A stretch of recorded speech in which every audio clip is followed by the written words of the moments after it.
Hello, everyone, and welcome to my channel, Mrs. D's Classroom. I'm so happy that you're here. Today, we're going to talk about 5 ways to market yourself as a self-employed online teacher.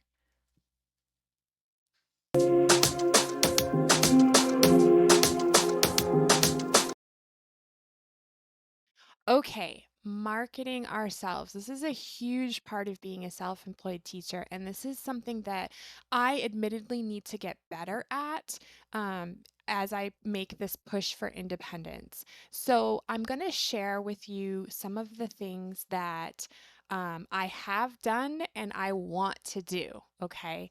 In hopes that maybe you'll pick up some new ideas for some great ways to market yourself as an online teacher. If you're new here, thank you so much for coming and watching. Please like, subscribe, hit your notification button, and share this video with anyone that you think might be important. All right, let's get started. 5 marketing tips for online educators. Number 1 is that you're gonna need a website. If you don't already have a website, you're going to need a website.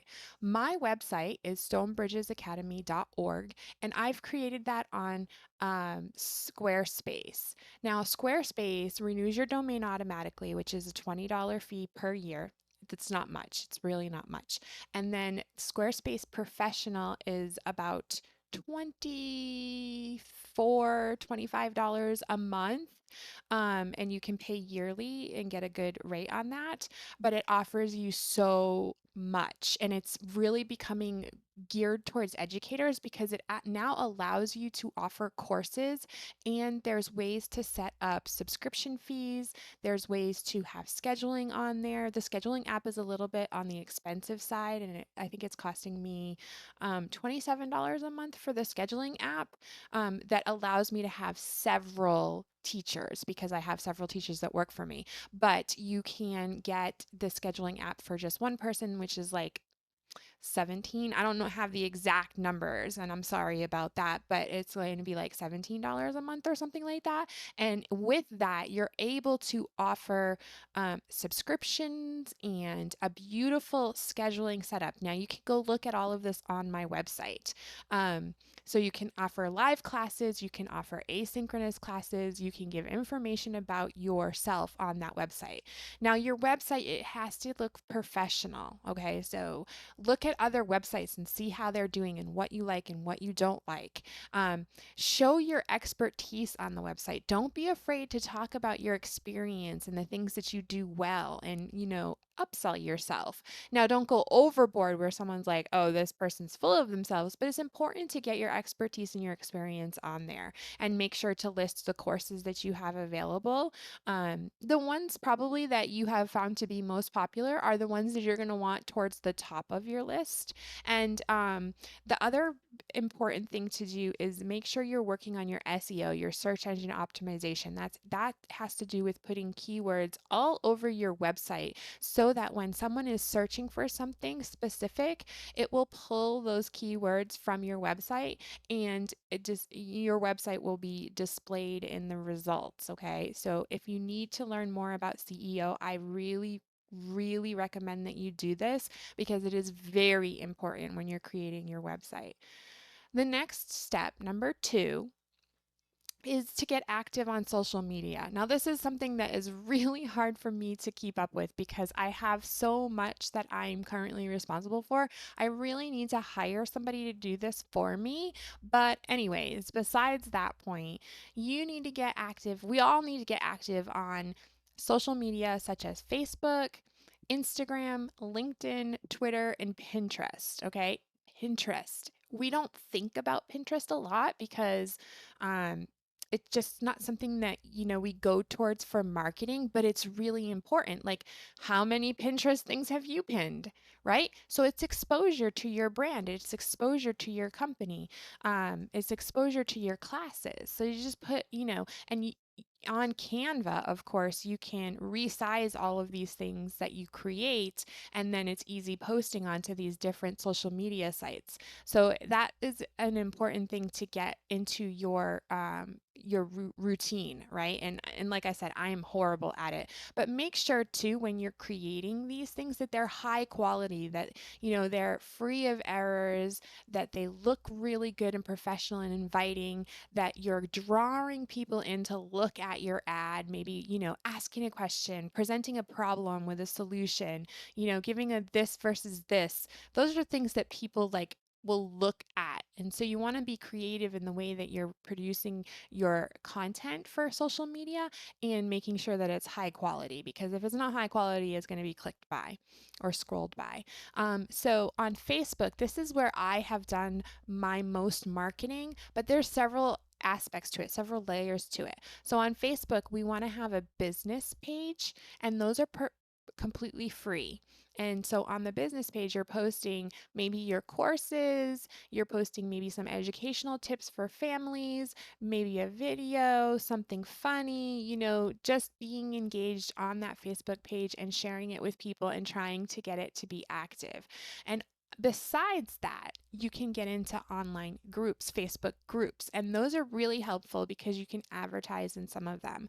Um, you can join homeschool groups. A lot of them don't allow advertising, but some of them do. And some of them allow you to post something. If somebody asks for something, you might be able to post something. So homeschool groups are good. Online education, if you search for those groups, there's a ton of those out there that you can join. English teachers, get creative with the way that you're thinking about which groups you can join to, start promoting your business. And that's all the same for Instagram, LinkedIn, Twitter. We want to be trying to post content across all of these medias because not everybody uses Facebook and not everybody uses Instagram. You get it. All right, so we're going to move on to number 3. Um, as you are creating your own website and you are marketing yourself out there, you're going to start to create an email list. And you want to do that. You want to create that email list. And with that, you can offer monthly newsletters. And in those monthly newsletters, you offer a promotion code. It can be themed to whatever holiday is on that month. It can be just whatever you want it to be themed. And another idea for those newsletters is that offer a picture that the kids could color, or some kind of activity that they can complete. And if they bring it to class, they get a free class, or they get a big discount on a class or something like that. Because then you're offering something that, they're going to be engaged in and that's fun for them and that they'll start to look for every month, right? And that will be a little drop in the bucket as a way of keeping a long-term client, okay? So that's just an idea that I've done and that has worked in the past. And again, I need to work on my consistency with these things. But these are things that I have seen results from. Now, number 4, paid ads.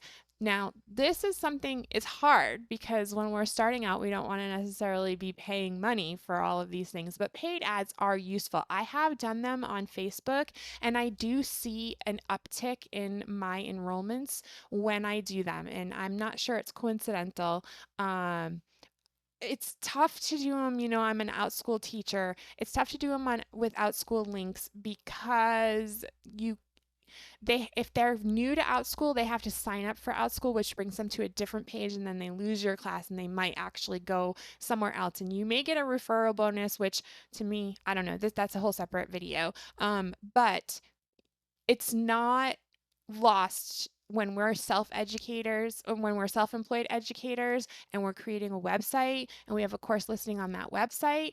A Facebook paid ad is going to bring traffic to your website, and the more traffic that you get to your website, the higher your website will get in the searches. And so there's a trickle down effect from paying for those Facebook ads. You can pay for a Google ad. I haven't done that yet, but I want to, because we all know Google it, Google it, Google it, right? And I do, 90% of my research starts on typing something into Google. So Google ads are probably also worth the expense to them, although I've never done them. And there are LinkedIn ads, and there are ways to promote stuff on Pinterest. So that is something you'll want to do sparingly, but do it because there are results from it. On Facebook, every time I do it, you get all of these views on your page, and then you can go in and invite them all to like your page, and then you're getting your page to become more active, and you may sell a class or so in there. Okay,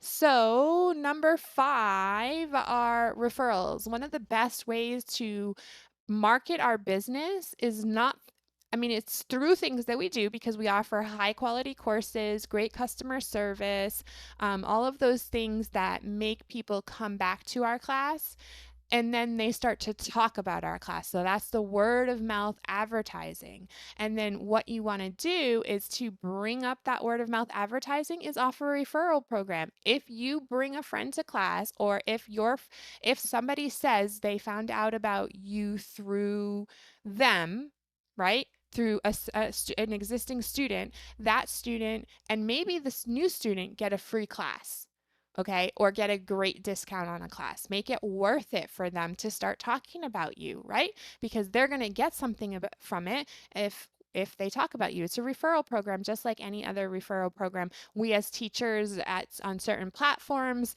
get to have referral bonuses when we bring in a new teacher. So it's like that, right? They start to store up their credits. And honestly, we think about money lost when we do that, but it's really not true because it's money gained because we have long-term students, and then we're bringing in new students that can potentially be long-term students as well. So offering those one-time free classes or those great discounts is not money lost, but it's actually in the long run going to be a higher return on interest than you think.